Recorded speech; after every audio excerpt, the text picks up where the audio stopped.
Man, Coldplay fans are the absolutely coolest, weirdest. I wouldn't even say weird, just neat. It's been neat. About 16 hours ago, I set Hal up to contact only Coldplay fans. I wanted to get some feedback on that version of a song of theirs I did, and normally there's hundreds of so and so. A lot of them did subscribe, but I went to sleep for a couple hours, and I got up. There were only two messages of so and so has subscribed to you, and I thought, oh man, nobody. These Coldplay fans are like when you're on, cold call sales. You have a thing, for a while I did that kind of thing, cold calling, like a few weeks, and it'd be like, oh, these people are deadbeats, like Glenn Ross, the movie, impossible to sell anything to. I thought, well, they're dead, they're YouTube deadbeats, but it's almost kind of touching. I got up, and a couple hundred of them had come by and left, like, a couple dozen thumbs up. They didn't comment. They didn't send me a personal message like a lot do. A lot of them did subscribe, especially earlier in the day. Coldplay fans must sleep or something, but they're global. It's like you too. The Italians are just insane over the music that I'm doing, and in sort of it always happens to a lot. I wouldn't say, well, I can't say a lot, but several Italian women nonetheless are sort of like obsessed with the music that I do, and a little bit me. It's curious,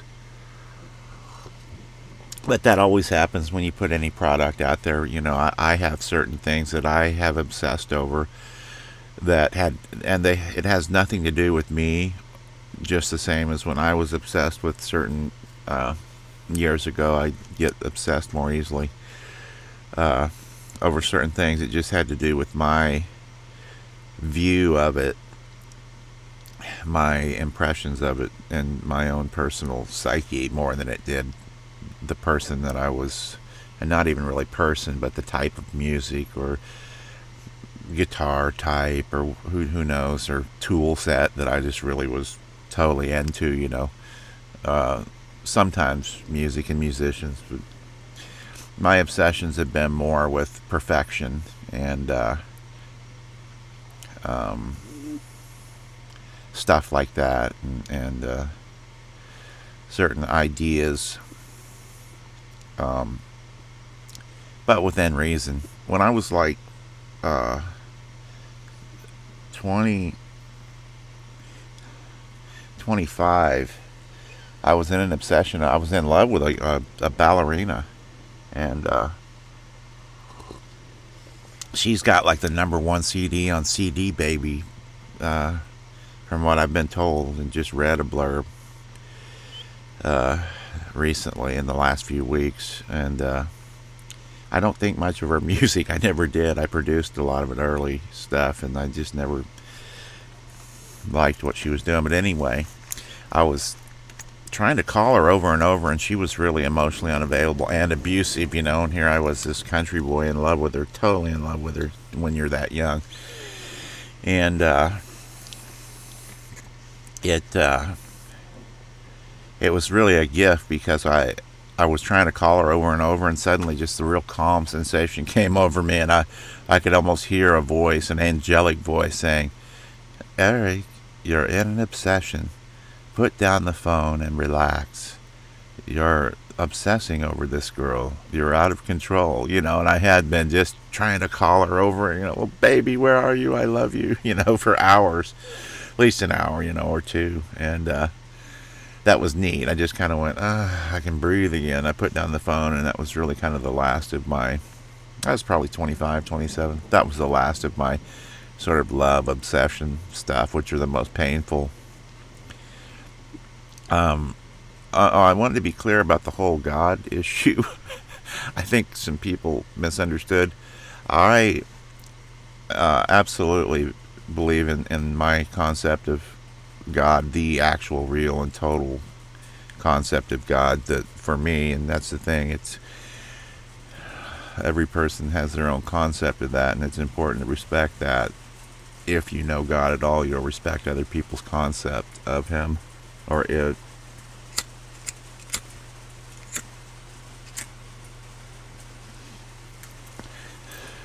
The thing that I don't like, because it seems to always turn into think like us, or you're uh, anyway, or we'll kill you, basically, is I am adverse to religion, and because the best story that I have about that, I grew up in a fiercely religious home, and my mom still fiercely believes that she's in touch with God and everything. It's quaint. God bless her. She hears the story on that. I was really, really sick and could barely walk, and had been quietly staying out of her way and laying in this bedroom at her place a few years ago. And she came into the kitchen, and she said, and this has been repeated over and over through my life with religion and religious people. She said, if you don't go to church on Sunday and Wednesday night with us, and Sunday morning, Sunday night, and Wednesday night, you are going straight to hell, mister. And here I'm a person for the last several years that's sort of been in like a 24-hour a day, you would call it a prayer, I guess the average person would, ceaseless, and to deepen my connection.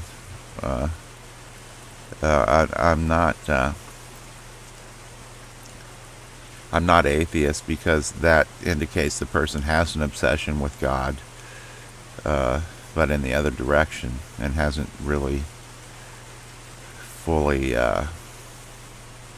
come to grips with it. But of the two, religious or atheist,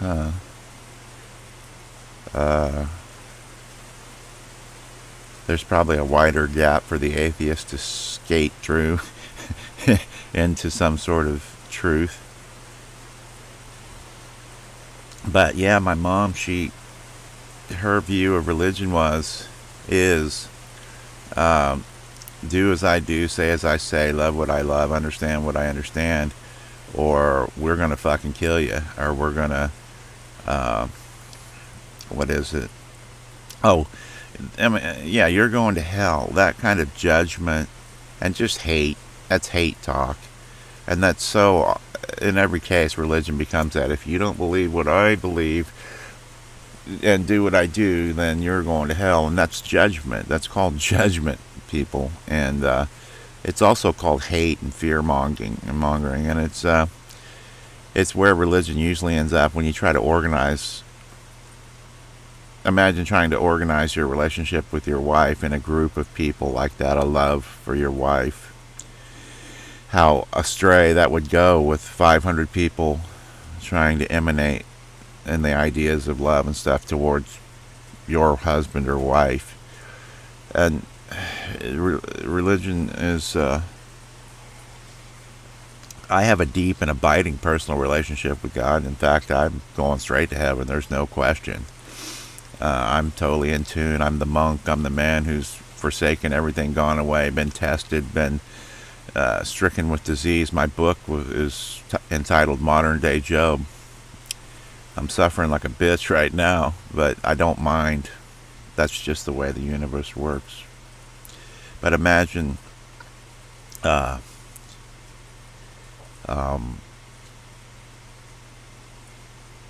trying to have 500 people in love with one man or one woman. Things would probably go pretty astray, and that's what religion does a lot is it sort of, things get really passionate and weird. And there was a guy named Martin Luther, and I don't remember the era he was in, but the basic idea was he was back in the olden times, let's say, and I think it was near the Middle Ages, a couple hundred years before. But before that, you used to have to actually go to the church and give them a little bit of change. That's where the term jingle came from, commercials, because you would throw this change in the Roman Catholic Church in a bowl, and it would roll down and jingle all the way down, and you could buy your ticket to heaven, you know. But in order to have a relationship with God, you had to go through the church, absolutely. And this guy named Martin Luther came along, and he saw that, oh man, these perverse, evil, sick people have now, they're killing in the name of God, in the name of love. And he realized, well, everybody automatically, if you're an existing whatever, you have a relationship with the Great Spirit, as I like to say, you know. And some people say, well, the Muslims worship this. No, they're trying to worship the one and only, the Almighty, the everlasting. You know, it's not a different God or this religion or that religion. Who cares? It's everybody's instinctively reaching out for that thing. And but yeah, he came up. He realized just by listening to his own inner voice and his own heart and his own soul will resonate with the universe that you don't have to go through anybody to have a relationship with God. And that's why I don't have to go to church on Sunday. And oh yes, I know to go and, you know, commune with others and blah blah and blah blah blah blah blah blah. But that's not important. You know, I have been on this, and it's he's tortured and cursed me, but also paid me off in blessings and spades, and you know, but I don't have to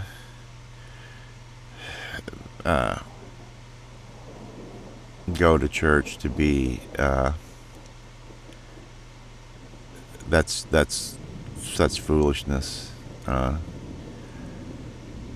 And you know, as far as anything else, it's so obvious. What does God want? He doesn't want me to go around destroying stuff. He wants me to be a complete person filled with love for everyone else, even when others hate me. To not, you know, be snide and leave little snide comments about their beliefs or whatever. And that was the thing with Dr. Critelli. What he was trying to tell me in philosophy was that his thing, he said once to me, he said, you know, have you ever had a friend who had a deep and abiding, just horrific, horrendous, not even horrific, but epic spiritual experience? And to everyone around, it was complete, obviously, hogwash and insanity. But to him, to this person, it was the experience. And I was like, yeah. And he goes, well, who are you to question this person's experience? So don't, you know, I say don't bash my personal relationship with God, which works very well outside of religion. In fact, I feel, and definitely for me, much, much, much better. And I try to understand people who are religious, although I'm, you know, flawed at times, and see it as sort of a quaint little beginning to understanding how the Almighty works. And when I say God, obviously it would be a complex entity, and I'm not, I don't believe there's an old man with a beard or anything, or in any way any religious thing, but there is a consciousness that orders the universe, and I'm sure about that, you know, never been more sure. But if I am in tune with God, I won't throw stones at religion, and I'm not. I'm just saying that I am not, to be clear, I am not religious at all, and I'm against it. But I don't poke at those who are, because maybe they are onto something for themselves. But for me, I mean, it's just look at the data. I mean, more people have been killed in the name of religion than all other everything combined. And you put people together who people are twisted, and they twist things, and that's what's wonderful about being alone outside of the sphere of influence of others, is that you don't have, anytime you feel great in life and you're on an absolute high. One of my girlfriends one time was a psychiatrist, and I was just feeling really damn good about myself, and I'd actually been at a photo shoot, and they did a bunch of fake tattoos all over me, and I was real young and just looked awesome, and I felt awesome, and I had a record deal, and movie people were interested in me doing something. I was just on a high, and I went to meet with a group of people, and she said before I went out, she goes, now you're on a high, it's always people's inclination to shoot arrows at you and barb into you and bring you down when they sense you're on that high. And I was like, what the fuck are you talking about? But sure enough, I went amongst this whole group of people, and they sort of backhandedly began to sort of make little comments and pick at me because they could sense I was on this incredible high about life and myself, and when I came back home, I was like, I feel like shit, man. They said some stuff that was pretty fucked up and evil, and made me feel shitty. And she goes, yeah, that's pretty common. People sense you're on an absolute high and that you're getting somewhere with your sort of self and being like a triumphant, being. And for some reason, they want to shoot you down. And I knew that was going to happen when you went there, and boy, was she right. And that is true. We really, and see, and to my understanding of God, he that's not coming from love. And as long as I come from love, that's cool. And yes, I have spoke on this a little bit, but I felt it was important and is to say, find your own concept of God, and that seems to be a key. And it doesn't seem to have for me in the way that has worked for me quite well, in fact perfectly, now more than ever, is that religion just muddied the waters and made it ugly and evil and filled with hate, because I don't it's not cool for me to throw barbs at other people who are on like their trip and believe that they're in touch with God. Then maybe they are, and I respect that. I need, and in fact, from a scientific point of view, I like to stand back and go, yeah, that could be valid and is valid, for this person. Why is that? Why does that work? But a couple people, several actually, thought I was some sort of like heretic, atheist, and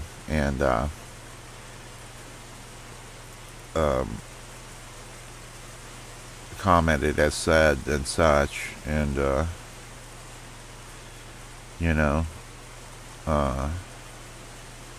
that's not true at all. I'm the quintessential image of the man who is sort of alone in the desert, communing with the all that is, and that image. And if you want to do the same thing, I think it seems like you could. It really happened by accident to me, but it seems like God throws a lot of people in jail to get them to sort of find peace and find Him.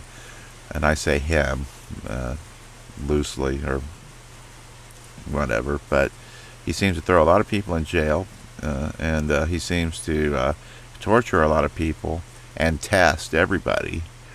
And I've been tested really hard, tortured day and night for years, and I don't think those things are required, but they sure do kind of put a crowbar and open your mind up a little bit, which I needed. So I've never been more happy and more at peace and more productive, and things have become so absolutely clear to me that it just feels right. It feels like it's filled with love and correctness and so on. The religious would call me and an atheist or a spiritualist or something, and that's fine. That's the nutshell problem with that sort of thing, is that I don't think it means to start out that way, but it almost always ends up with people in bands of this band versus this band of people wanting to kill each other over in the name of love and God. It's just so profane to me. People would kill in the name of God, which is like, I'll stab you to death because I love you. But no, I am undoubtedly and totally, absolutely and totally in tune, and I'm not up for like little slings and arrows from people in the nearby around me. I'm not accepting those at all anymore, and that seems to be key also. A lot of people have gone off alone, even traditionally and dare I say biblically, to really sort of understand the nature of things. So I'm all good. I hope you are too.